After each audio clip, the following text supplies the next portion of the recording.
देश में ट्रेनों की रफ्तार बढ़ने वाली है।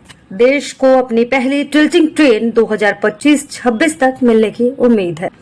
बता दें कि स्विट्जरलैंड के सहयोग से भारत ऐसी ट्रेनों को विकसित करने जा रहा है जो मोड़ पर ऐसे झुक जाती हैं जैसे बाइक घुमावदार रास्तों पर झुक जाते हैं। इसी तर्ज पर 100 वंदे भारत ट्रेनें भी विकसित की जाएंगी।